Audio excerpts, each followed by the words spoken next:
and welcome to Execute Chapter 66, a Star Wars fiction podcast where we discuss canon, legends, and beyond.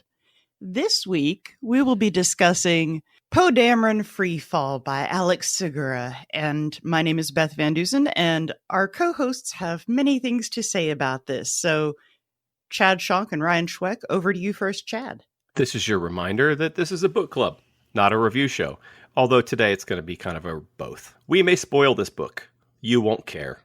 We may spoil other things from Star Wars. You may care about that. So this has been your spoiler warning. I would also like to say that we try to keep the show PG-13. We let a swear word or two get in there every once in a while. Tonight we're not doing that because we're upset. Put the kids to bed, I guess, if you're offended by such things. Ryan, did anything fucking happen in the news this week? Not a whole lot. We're kind of in the dead spot waiting for Mandalorian to start. We did get a lot of toy news. Hasbro had HasCon. They made some questionable choices. I don't know if y'all have seen these holiday figures that they're coming out with. I have. But there's something.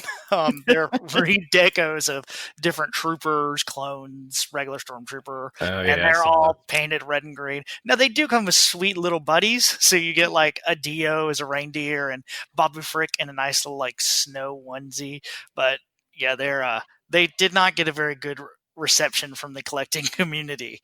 Now, one thing that did come out of HasCon, aside from just your normal Black Series releases, which were pretty good, the HasLab, which is kind of their crowd-funded, where they do bigger objects. The sail barge, right? They did the sail barge. They did the sail barge. The new one is the Razor Crest, and it is amazing. It's like $350. They met their backer goal within 24 hours. They've already passed the first stretch goal, so it's going to get the escape pod, the next backer goal. As of right now, they're at 8,800. If they hit 10,000, they'll put the child out with the pram in it. But yeah, if you haven't seen this toy, I highly recommend looking at it.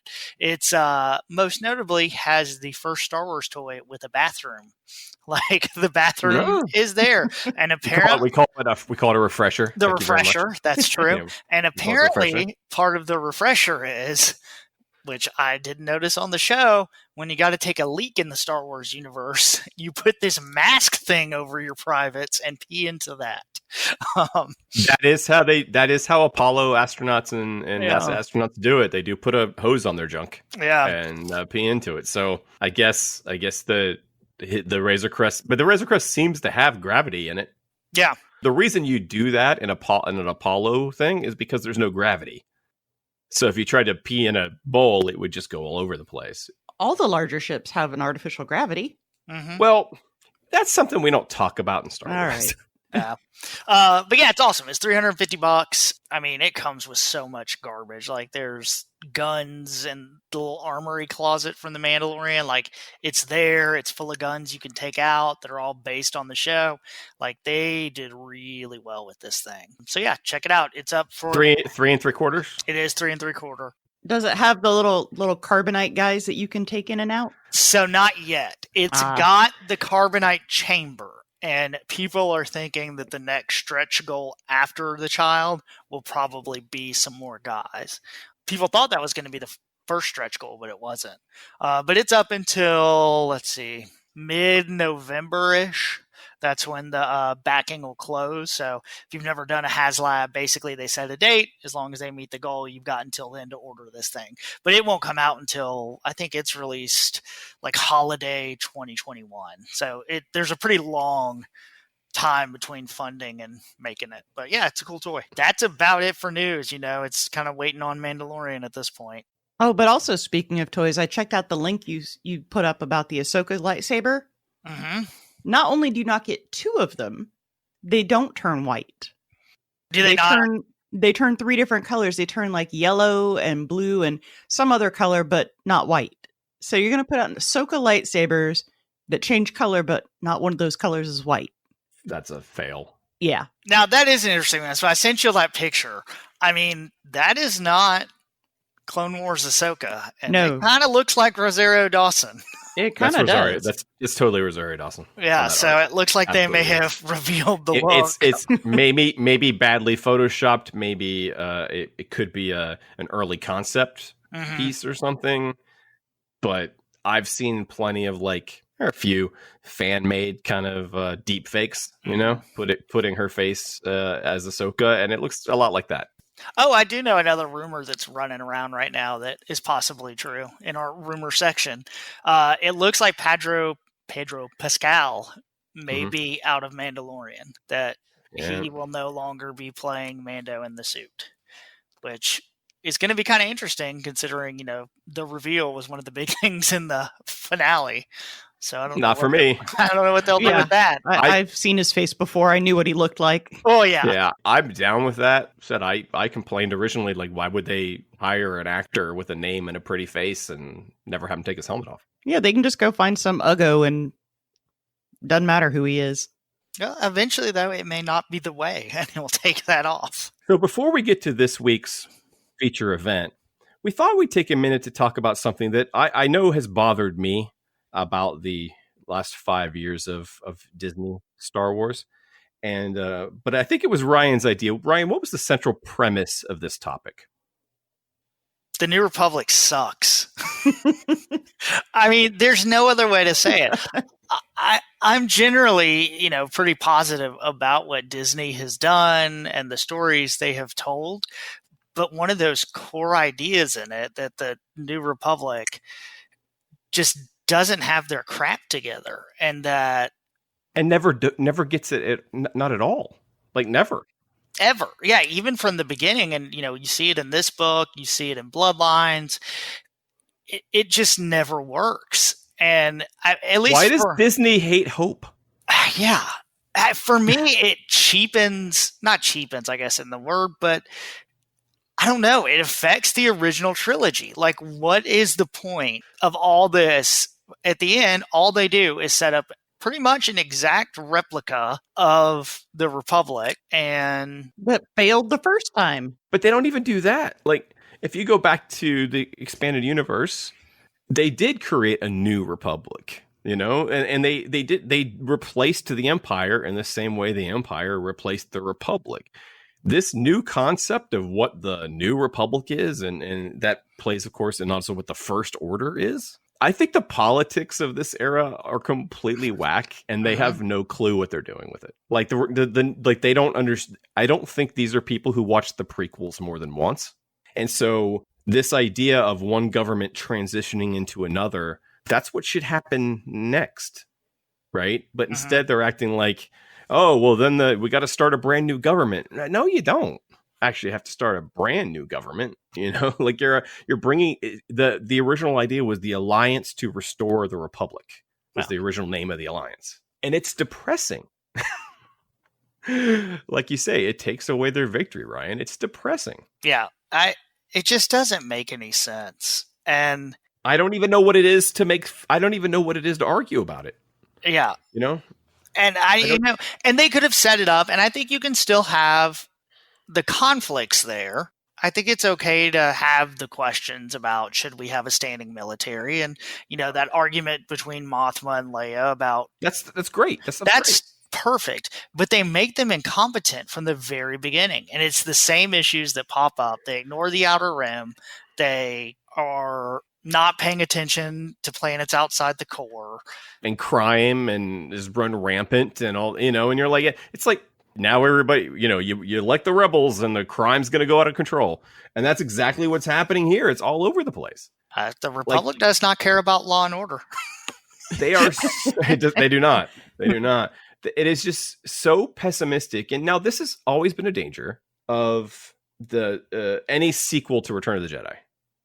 Right? It's always been a danger because any adventure or any danger they're in after Return of the Jedi, and it does take a little bit away from that, Hallmark family shot at the end of Return of the Jedi, where they're all together.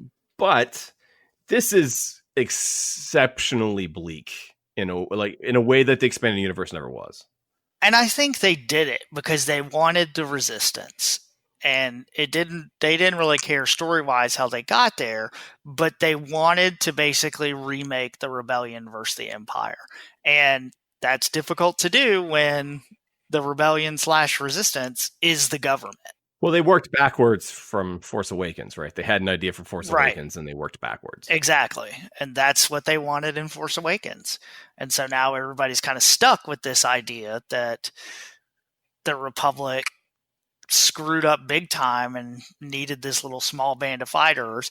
And for Leia to, I mean, I don't know, Leia quitting is not made a big of a deal, I think, as it should be. Like, she's not, and you see it in Bloodline some, but like that should be a bigger deal than it is. She dedicated her whole life to bringing back the Republic and, Bail's mission and all this stuff. And it was all for nothing. It was the same garbage, and she had to leave again. Well, and it makes Mon Mothma look terrible too, because she was around during this whole time. She's been through all of this shit.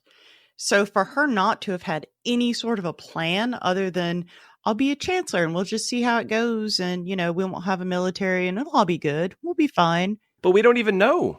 We don't even know what happened. Like, we've got so many, we have a few books and a few little details, but there's 30, 40 years in there that we don't know enough about, but it seems so lost. And it seems like they just, again, they're working the worst scene, in my opinion, in and I've grown to really like Force Awakens more than the other two sequel movies. Mm-hmm. But the worst part in Force Awakens by far is when Starkiller blows up the Republic.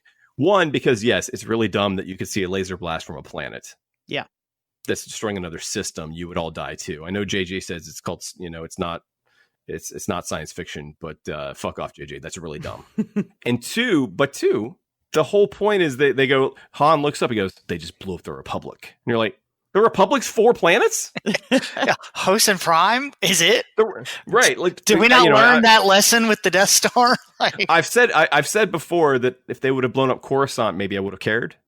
Well, we even gotten any information as to how they ended up with Hosnian Prime as that's the place we're going to set up everything? Yes. They talk about that in, which book is it? Is it Bloodlines they talk about it? Probably some, yeah. I think I don't remember it in Bloodlines. They kind of mention in Aftermath that they're having trouble being on Chandrilla, so they go somewhere else. But I just don't see. I don't have any real reason to understand why we've all set up shop on Hosnian Prime, and this is the place where everything is going to be. So if we lose that, we're screwed. Well, again, it's that idea that they don't understand the concept of it being a new republic. A new republic would set its capital in the capital of the galaxy, and Coruscant, which was, except for only 20 years, it was only 20 years was it Imperial City. For thousands of years it was Coruscant, the center of the galaxy. So it shouldn't be like, oh, that's the Imperial stuff. It should be, no, we're taking it back. We're taking all of this back. We're taking the Republic back from this emperor. Again, he's only had it for 20 years. It's like if the Germans just ditched Berlin.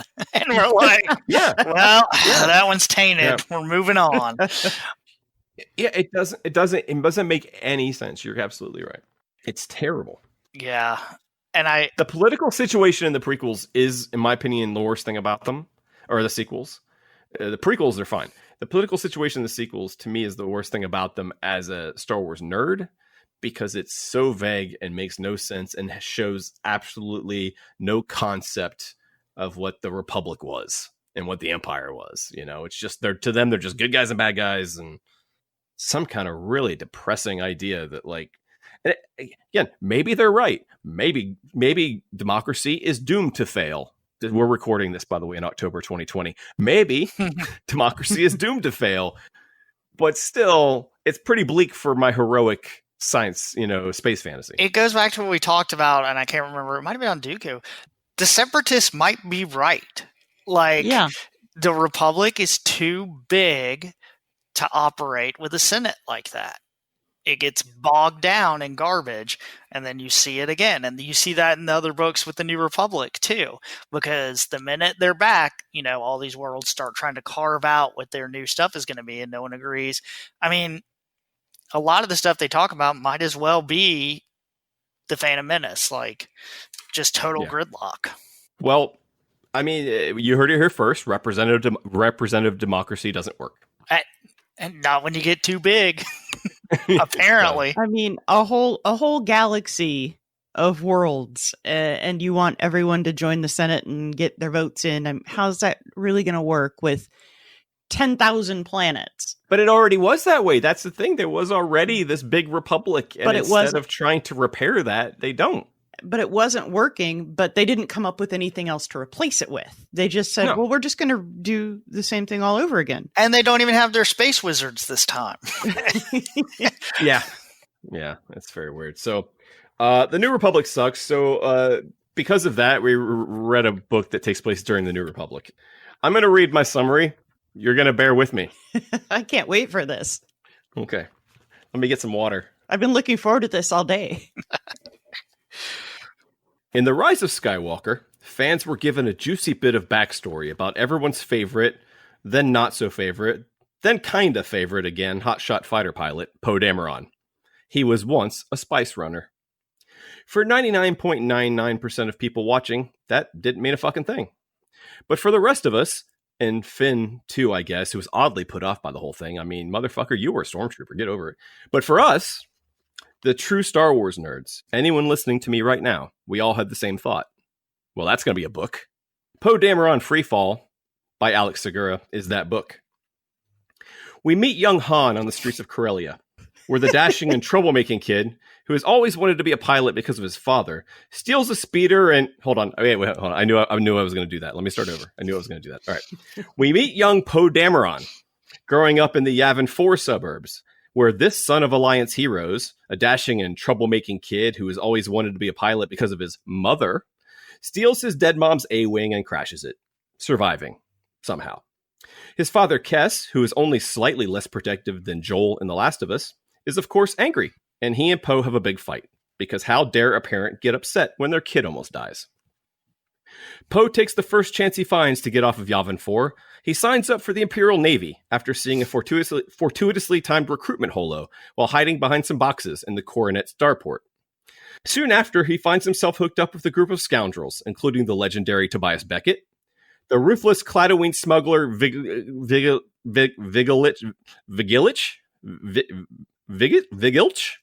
the gallant gambler Lando Calrissian, and the actually pretty funny in the movie Droidsmith, Babu Frick. Poe teams up with these people and becomes a member of the Spice Runners of Kajimi, whose primary source of income has yet to be determined. Also with the gang is Zori Wynn, Dameron's love interest, who is torn between her affection for Poe and her loyalties to Dryden Voss and the criminal organization Crimson Dawn. While Poe says he wants to be a member of the Spice Runners of Kajimi, whatever they do, his heart isn't really in it. He's really a good kid who just got into a fight with his dad, but he so wants to prove himself that he participates in several questionable activities, including hyperspace skipping, robbing a speeder train with a Wookiee, escaping from the Guavian death gang, I think, at some point, hyperspace skipping, running Spice, finding the Lost Ark of the Covenant, and hyperspace skipping. I'm kidding, of course. They don't actually run Spice.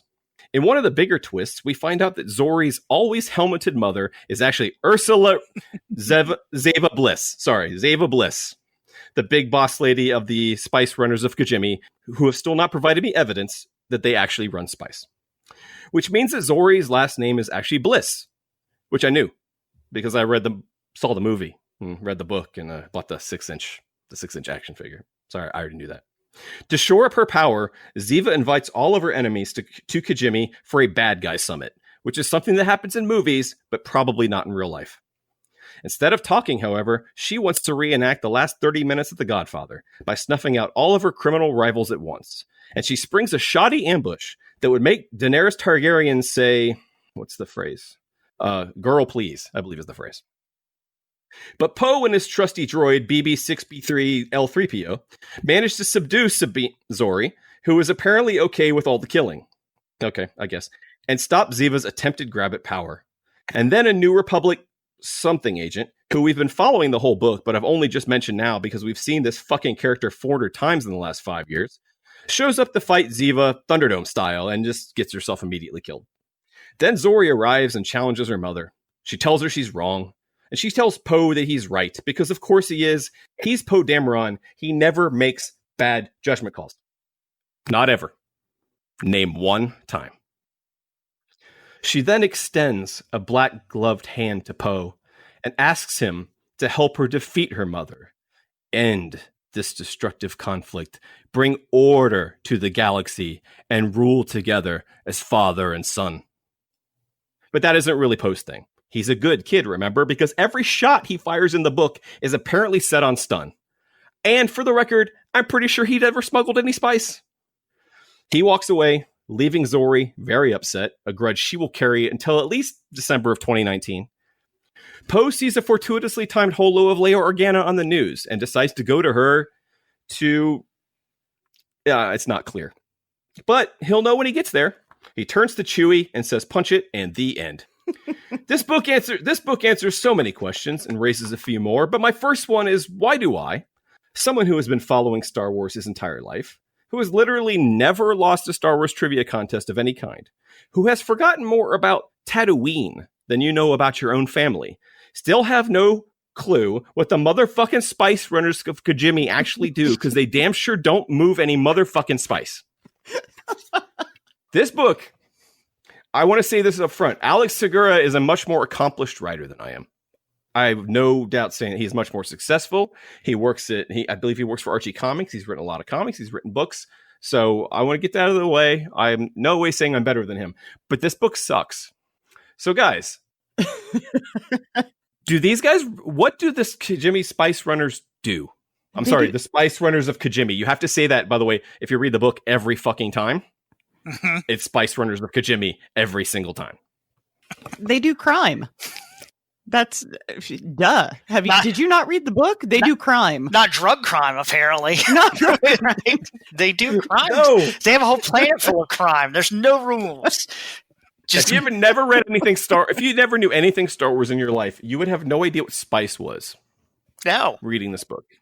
They never discuss what they actually do, what they actually sell. Like, there's literally a moment, and I'll pull out this one quote, and then we can talk. It's a speech that Zori gives Poe. You don't get it, do you? There's a way of doing things here, and with the Spice Runners, a structure and hierarchy, we work together to get what we want. Some do tasks you think of as important. Others, like us, have to do the rest. It's how we prove ourselves, Poe. It's how we show Tommaso and Vigilich, the rest of the people in charge, that we deserve more responsibility.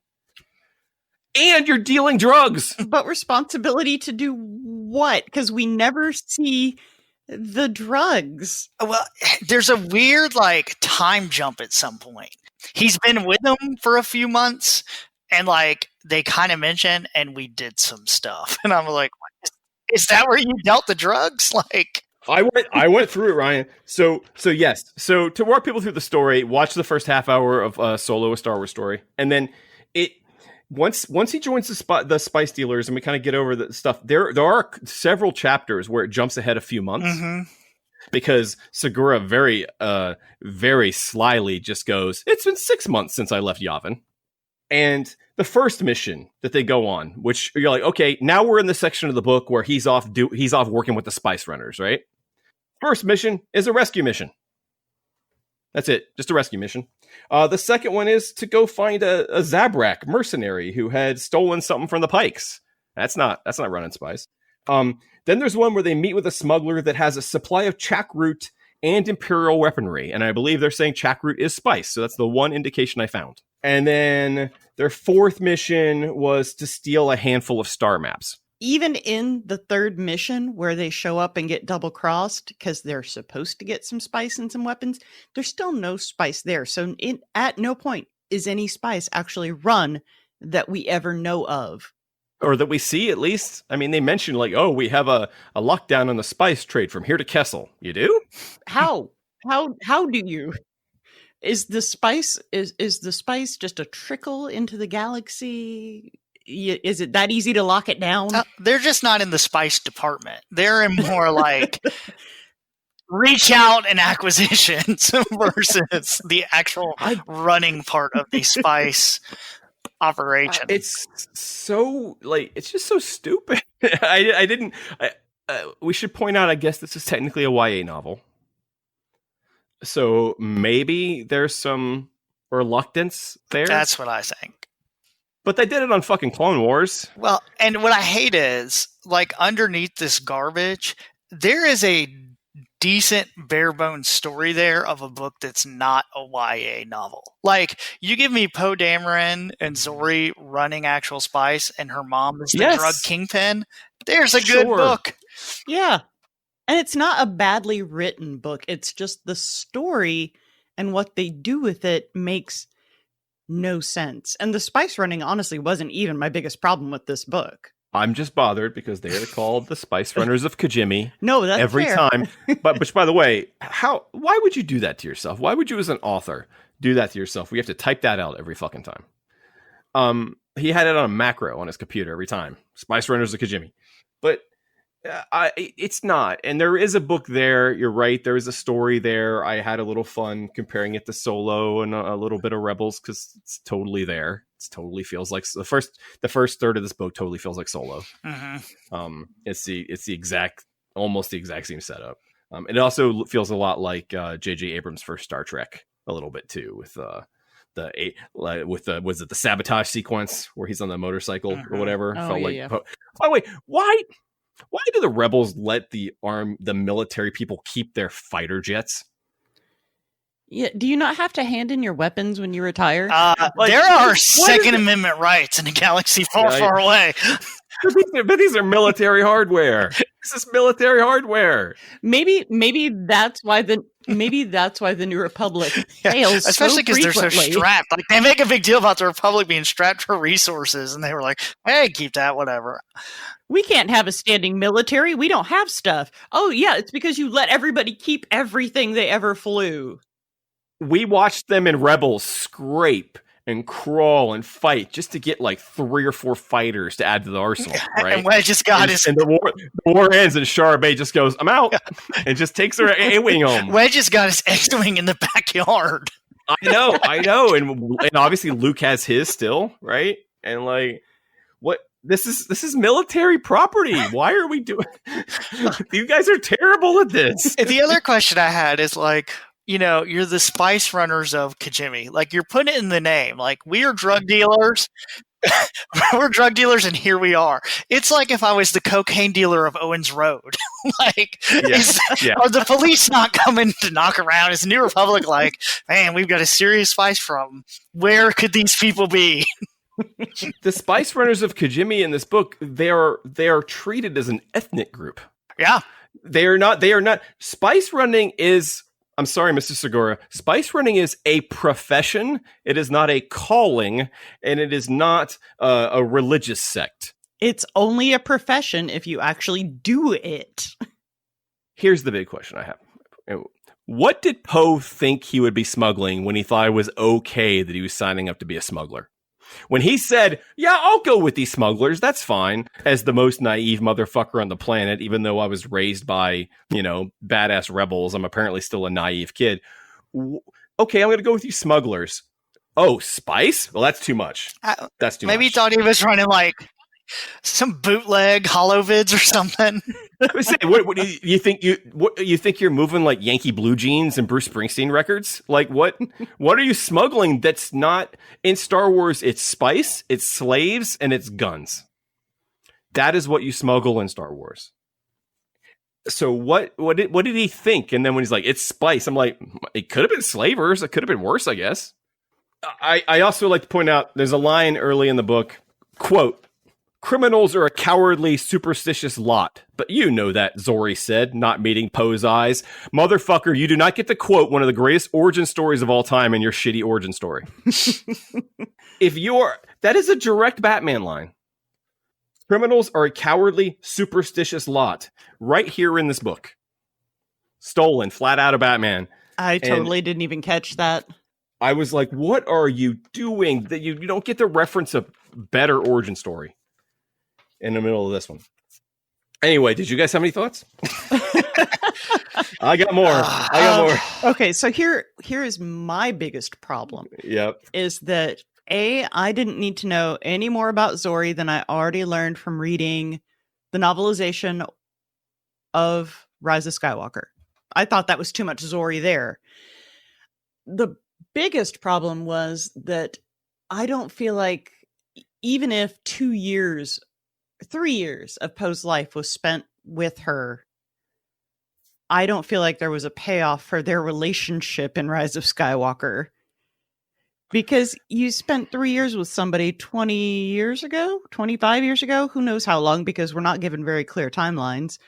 Like 10 years. Like 10 years ago, probably. Is he supposed to be only in his 20s in Rise of Skywalker? Because I mean, he looks older. Yeah, I guess. Yeah, but Oscar Isaac's just a very hairy man, so he looks a lot older than he is. Yeah. Okay, but so I understand. Yeah, 15 years ago. Yeah. 15 years ago.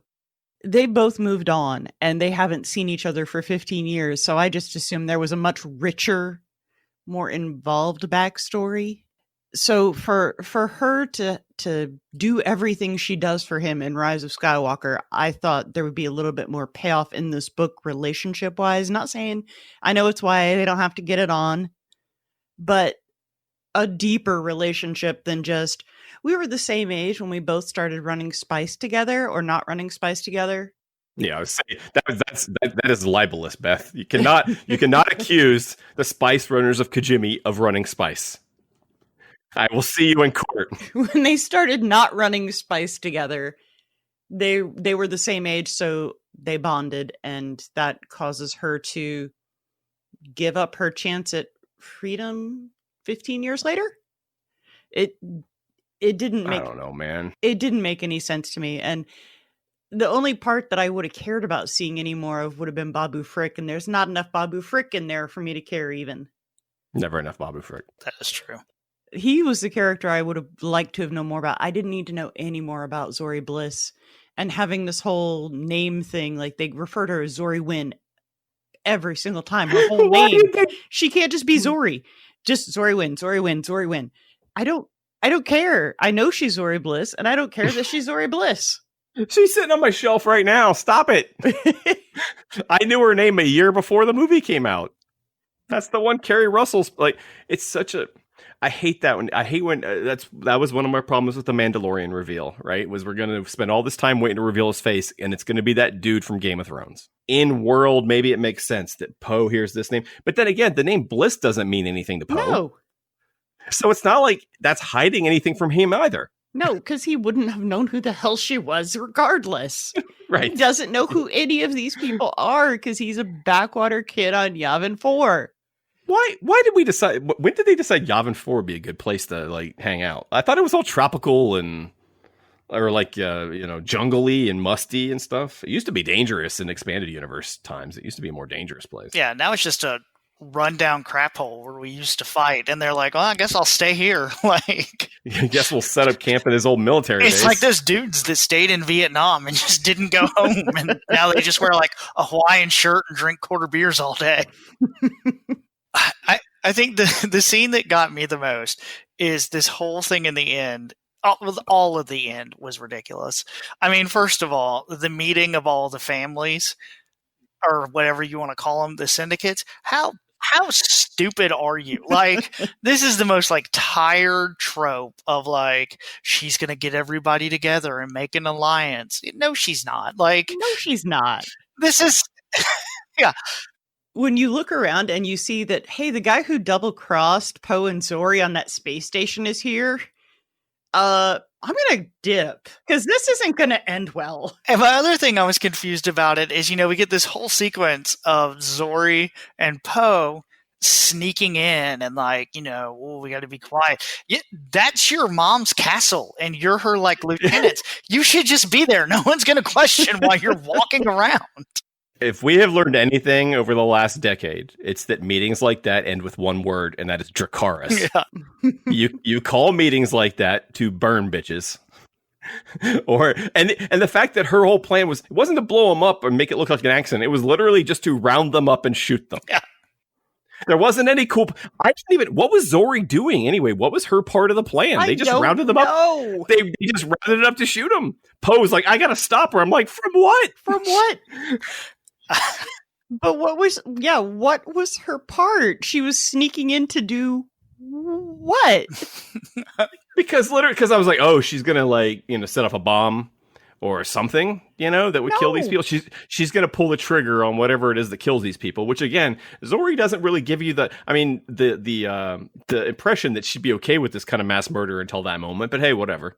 And so, but yes, what's she doing? Because the mom gets them all rounded up, and the only reason it doesn't happen is because what's her name from the woman, a Governor Price wannabe shows up. I don't know. This movie had this book had a lot of like something dramatics happening, and now this character shows up to kind of interrupt it, and then this is happening. This big thing's happening. But now never mind the fact that we're traveling fucking light years, and we're traveling through hyperspace, and who knows timing wise and time of day, that when they're having this big thing about to assassinate all these leaders, that's when the New Republic, whatever agent we've been following, happens to show up in that exact moment. Well, and that scene cracked me up because, she's got her ship and she cuts a trench, I guess, and makes like a Karate Kid 2 arena where nobody can get close. Everybody gets out their drums. There's two issues with this. One, just go from behind the ship, dumbasses. Like, it can only shoot forward. And two, you're the Spice Runners of Kajimi. You don't have any guns. Like, you don't have to get close. Just aim and shoot. They're not the gun runners of Kajimi. Like I literally want to know, what do they do? It doesn't. They keep saying Spice Runners like that's supposed to mean something, and to us, it technically means something. But in this book, it doesn't mean anything. The word Spice Runner means nothing in this book. Even the one time they mention, we're going to pick up this chalk root or whatever, they don't even mention that that's a spice.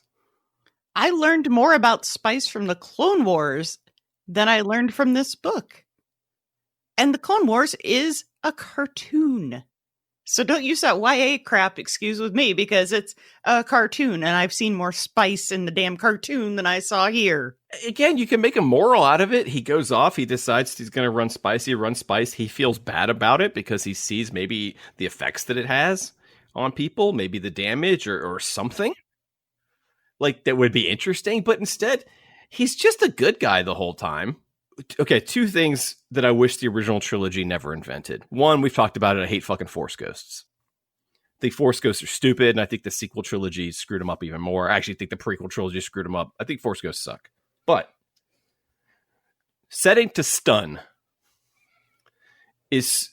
happens, once in the original movies?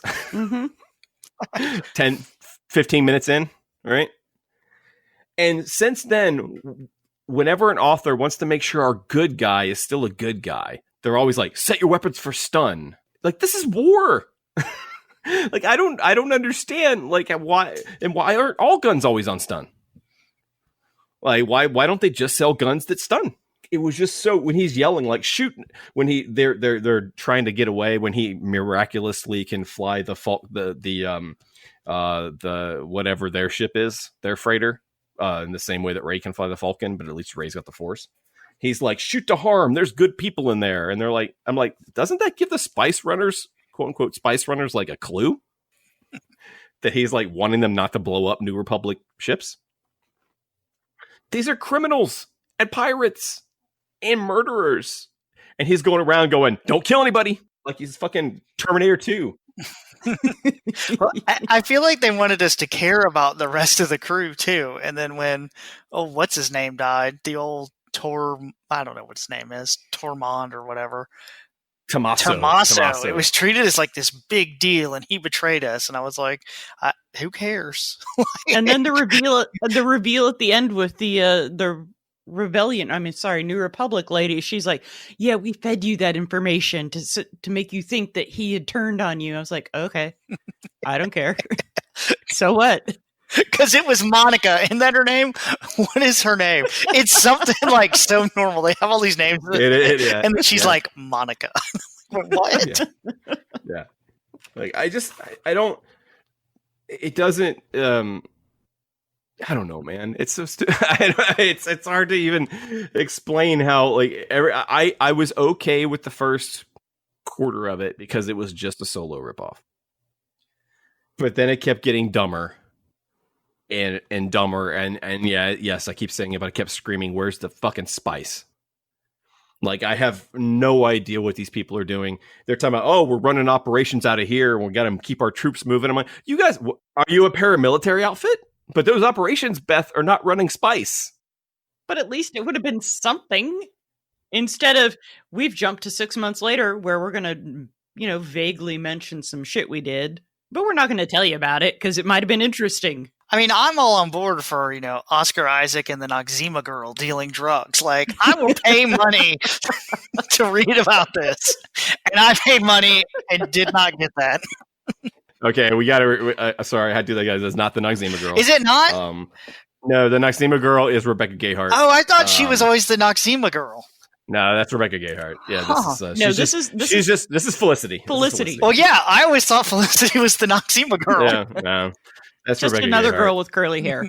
I agree with you. There would have been, if Poe had actually... Here's the problem. The whole revelation in Rise of Skywalker, as little as it is just like, oh, Poe used to be kind of a bad guy, right? And you're like, as soon as he says he's a spice pug, Poe's like, you were a spice smuggler? And I'm like, so was Han. What the fuck is people like what? All of a sudden you guys are getting sanctimonious about spice smuggling? And the whole point was like, Poe has this dirty past. Like, no, he doesn't. He doesn't. Where is it? He's not a criminal. He joins criminals. He doesn't do anything wrong. Well, the New Republic investigator chasing him down. Your son's in so much trouble, Mr. Dameron. For what? For stunning some guys? Is that like a crime now? We can't stun some guys?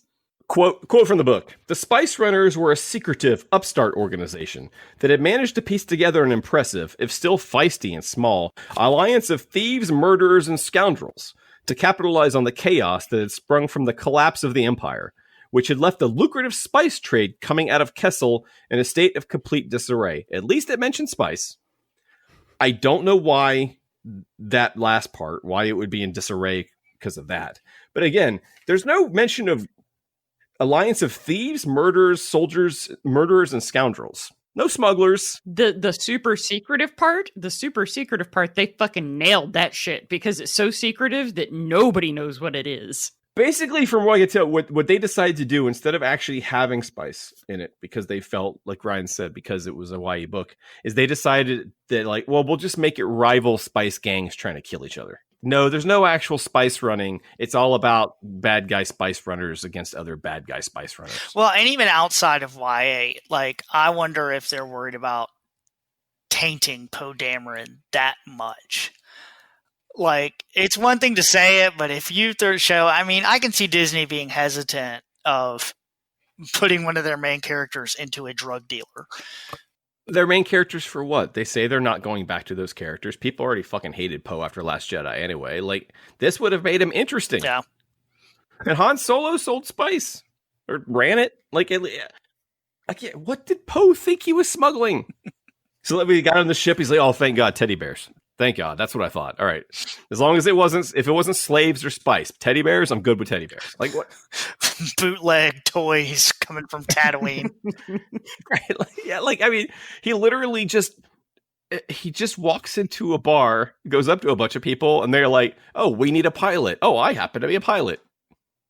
And he just leaves with these scumbags? Well, and what I've learned from The Wire is, if somebody comes up and says, I'm just going to help you, you do not trust this person. Like, no.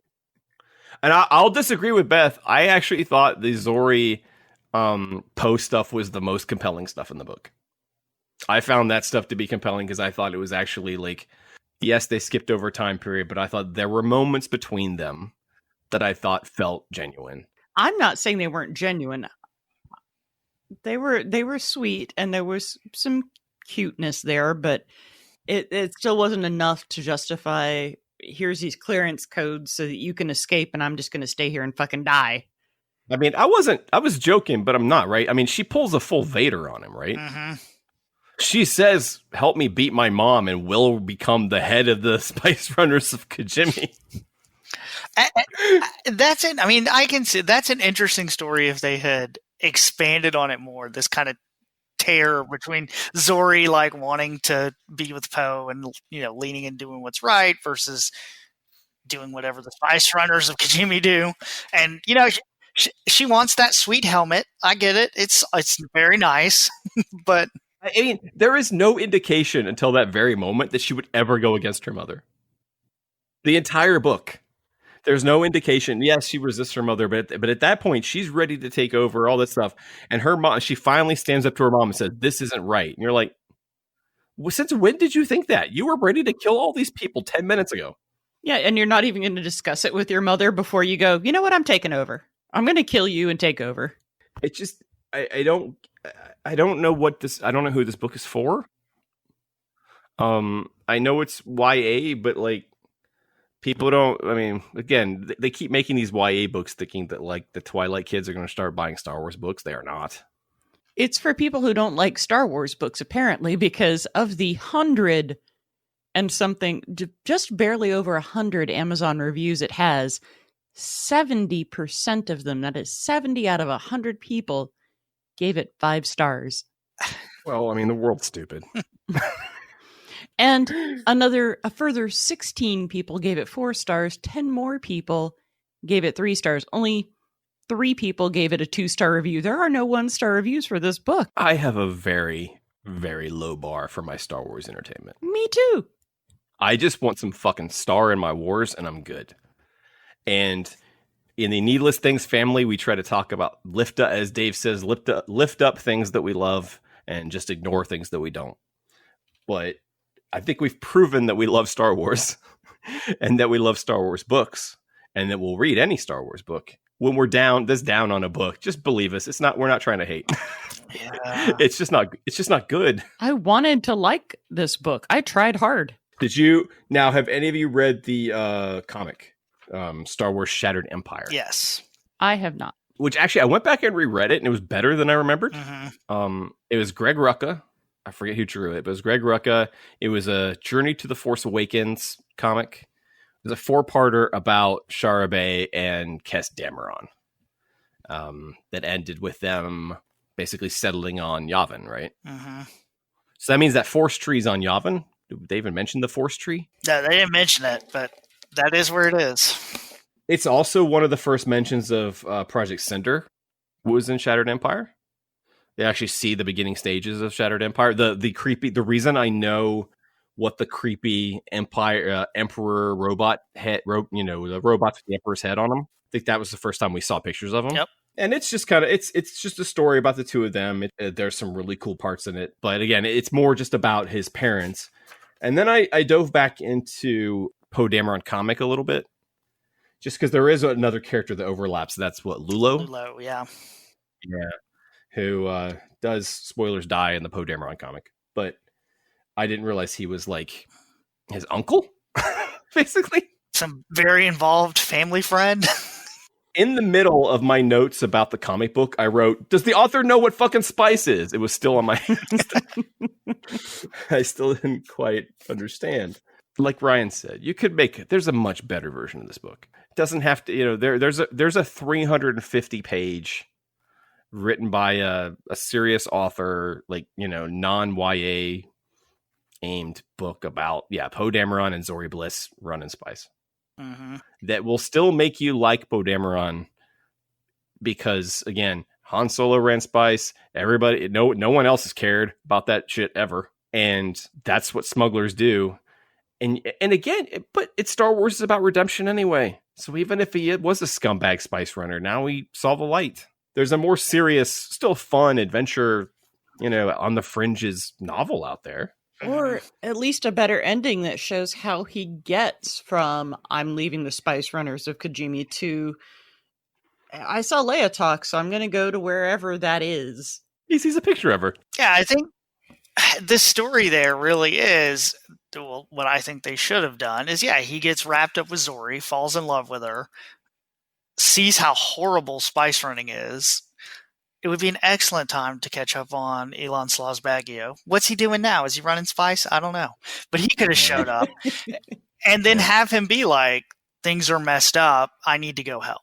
That's the good book. Yes. Or it's just learning, like he, I hate to say it. This book is fucking lazy. It's just lazy. And there's a segment here where they were talking about when they're at the bad guy meeting. There was Boshek, a human Corellian thief who was often a thorn in the Spice Runners of Kajimi. Again, you got to say the whole thing. It's like, was a thorn in the Spice Runner of Kajimi's hide when it came to transporting goods. She knew little else about him, and that was fine. Okay. All right. Thanks for dropping a Boshek in there for us, I guess. Well, the weird part about that, and she knew little about him, and I'm not going to bother coming up with anything.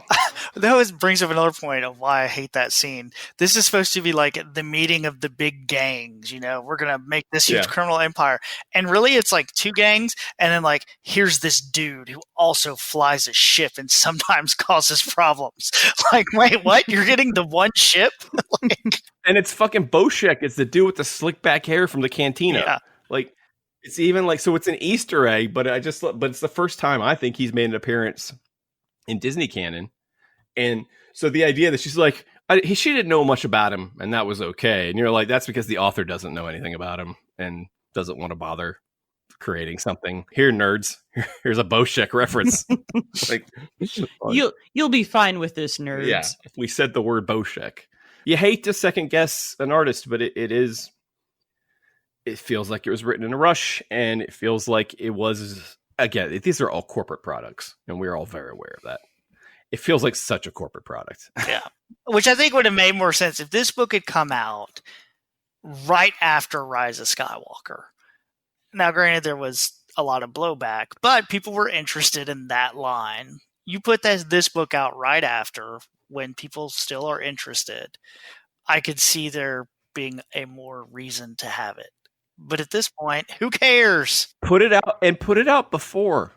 Because the very, very, very small percentage of people that are going to read it are actually going to appreciate knowing that about Poe going into the movie, and no one else is going to know. Yeah, and it'd be exciting when Zori shows up, or when they say we're going to Kajimi, or... I read Catalyst before Rogue One came out, right? I read Catalyst. I finished Catalyst the night before Rogue One came out, so I went right into Rogue One after reading its prequel novel, and I'm telling you, I liked the movie better than everybody else that I knew because of it. I already cared. I already cared about Krennic. I already cared about the entire Urso family. When I came into Rogue One, I was halfway through the story already. If they would just give me, if they would have put something like this out ahead of time, yeah, I would find. I hate that they drop it afterwards, and you're like, I know all this shit, or I don't care about this anymore. Mm-hmm. Like you said, if we had read the book, if we had no idea who Zori Bliss was, and at least in that book, when it turns out she has a different name, you'd go like, okay, she's all right. She was hiding her name.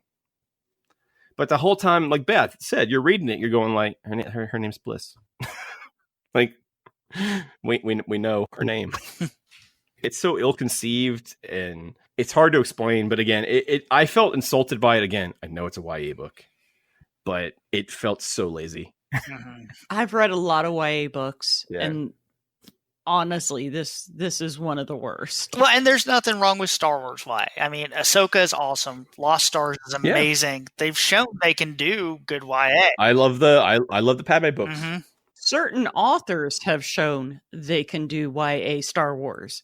This is not one of them. The subject matter, Twilight's all about vampires trying not to fuck. They could deal drugs in a YA book.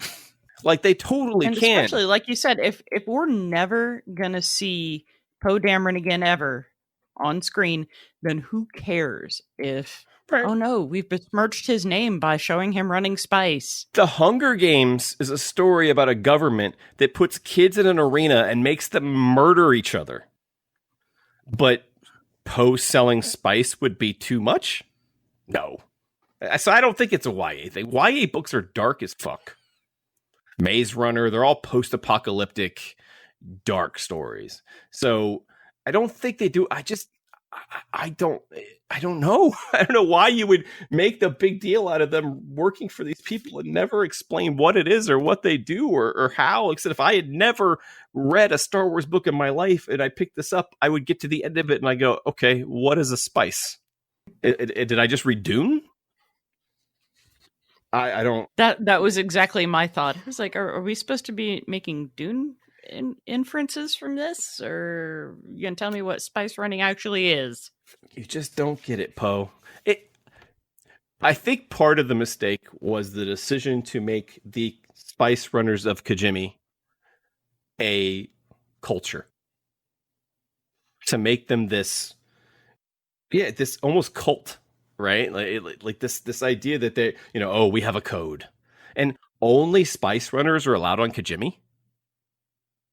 There are that many Spice Runners that can keep an entire planet going. Like, I thought that was weird, where they're like, oh, no one else can come to Kajimi. I'm like, they didn't seem to have a problem in Rise of Skywalker getting there. Like, I don't know. I thought it leaned into this idea that the Spice Runners were this great. They were trying to, was he trying to create the new Black Sun? The new Crimson Dawn, a new like criminal organization that will like go into the future of Star Wars or something? Well, then they should have come up with something catchier than the Spice Runners of Kajimi. Well, but because that's who the other group is in Force Awakens, right? On Han Solo, it's the Guavian Death Squad and the Kajimi guys. No, you're right. Kanja You're right. It's Club. Kanja Club. You're right. That's Kanja Club. We had not heard the word Kajimi until Rise of Skywalker. Again, terrible name, terrible word. But we had not heard of Kajimi till Rise of Skywalker. So this was all fair game. This was all stuff that they could have had a lot more fun with. Instead, we got this pretty rote, predictable story with, no spice and no. And he said the characters were okay, I guess. I don't know. They were fine. I mean, I noticed, I made a joke of it, but no one has mentioned the lady that was coming after him, really. Like, well, I don't even remember her name. Generic New Republic Security Bureau person. Chick with a grudge. We've seen this character a lot, haven't we? Between, like, it could be New Republic or Empire, but we've seen this, like, pencil pusher who, like, gets out in the field and, like, has an obsession, and it was so boring I couldn't even bother to remember her name. Well, and going back again to the New Republic sucks. Like, they've established that the ISB are these terrible people in the Empire. We're not, we can't have this secretive bureau. Just kidding. We've got a Republic version too. Yeah. And we're going to let this chick with the biggest chip on her shoulder about Spice Runners just go nuts, For 3/4 of the book, she's allowed to just run free until her bosses finally say, hey, you know what? You might be a little too involved in this Spice Runner thing. You maybe need to dial it back a little bit. They wait until she's already gone too far to even try to dial her back a little bit. And then at that point, she's like, well, fuck it. I'm gone anyway. But again, you're aware of a planet full of drug dealers like New Republic. I don't know. You're a little busy right now, but the planet of drug dealers should probably be high on the priority list. Like it should be the last thing on their mind to group together, to cluster up. It said they made Spice Running into this guild, basically, like a secret organization, a fraternity of Spice Runners. But it's not. The book doesn't give it any weight. It doesn't mean anything. Well, just like the Twi'lek who turns on them.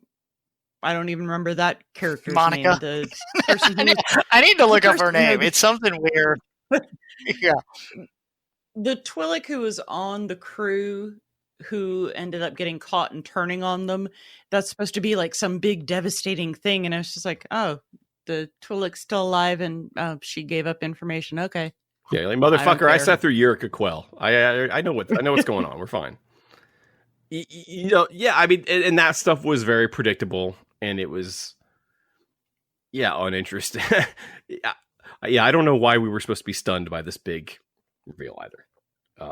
It was really, because it took me a minute to remember who the hell she was in the first place. Who is yeah, because she? She's Marinda is her name.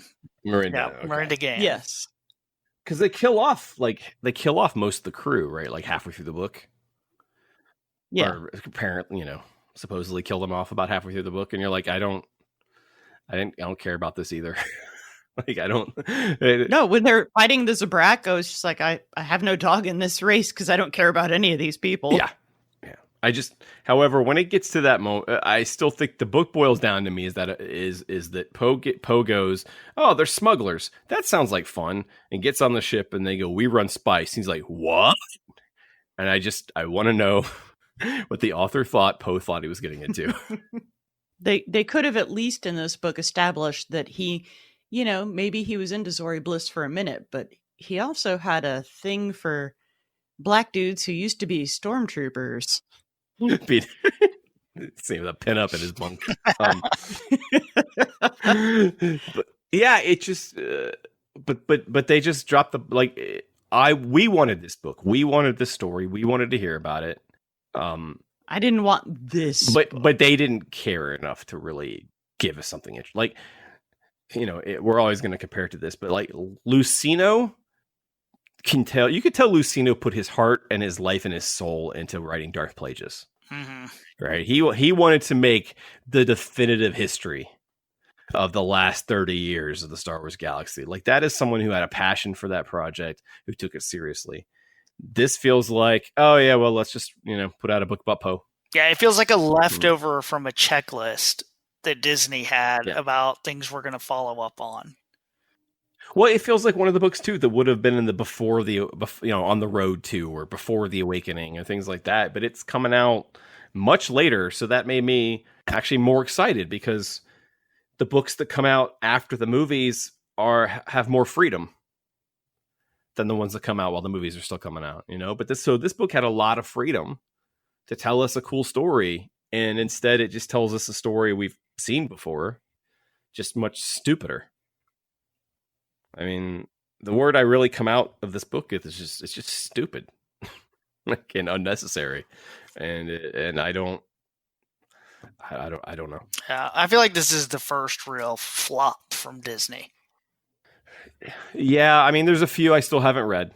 It's hard to call it that because it's a YA book, and so they're kind of on a different level. But again, you can say we've read several YA books on this show and enjoyed them. As long as they're well done. But this is not a. And again, when did this book come out? Like a month ago, maybe. Yeah. Who decided this was a good time to drop a Poe Dameron book in the first place? Like, the kids are going to be grabbing it off the shelf. Like, I don't. You're right, Ryan. It feels like a cast off, like something that slipped through the cracks that was supposed to come out earlier or something, or they just pushed it because of COVID. I don't know what happened, but it slipped through the cracks, and it is a very unsatisfying Star Wars experience that I really wanted to enjoy. And I know you guys didn't like it, but I wanted it to be like Most Wanted, where I enjoyed Most Wanted because I just got to know these characters more. And I got to know the world that they lived in more, so that when we get to the events in Solo, I just have a little more perspective on the world in which these characters live. This does none of that. I'm not saying that a guy who writes comics can't successfully write a novel, but this does not bode well for guys who write comics trying to write novels. He's written other things. I think he's written television. I think he's written other books. It's just, I mean, for him, it's a work for hire job, and I think that's how he treated it. And his comics are deep. Like his Archie, he did a lot of the Archie meets, Yeah, he's like the vice president. He's like the vice president of Archie Comics. Yeah, his Archie stuff is good. I just don't feel like he, as an author, was super invested in Star Wars. Which will be an interesting comparison when Light of the Jedi comes out, because that's also written by a comic writer. But it's somebody that has...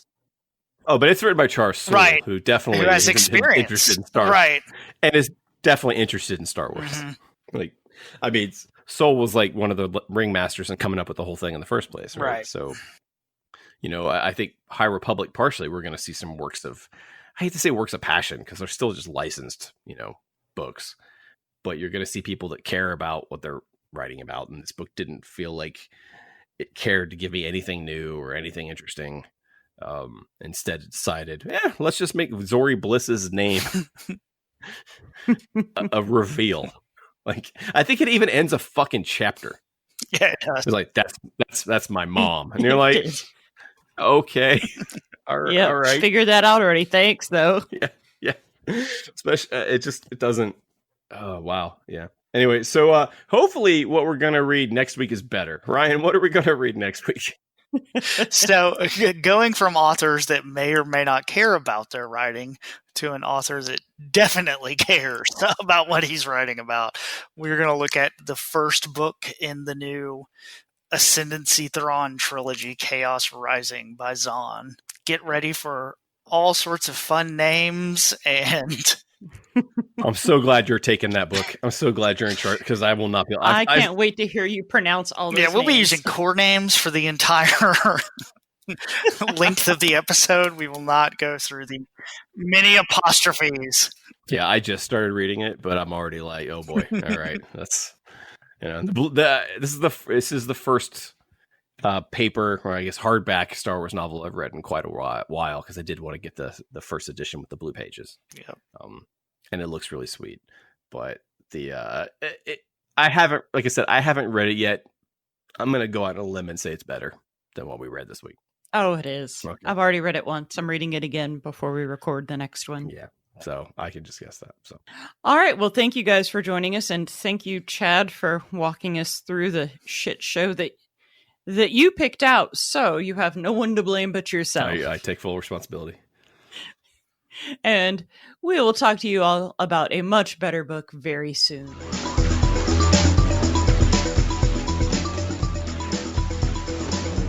You have been listening to a Needless Things podcast. You can follow Needless Things on Facebook, Twitter, Instagram, and at needlessthingspodcast.com. Love you. Mean it. Uh-huh.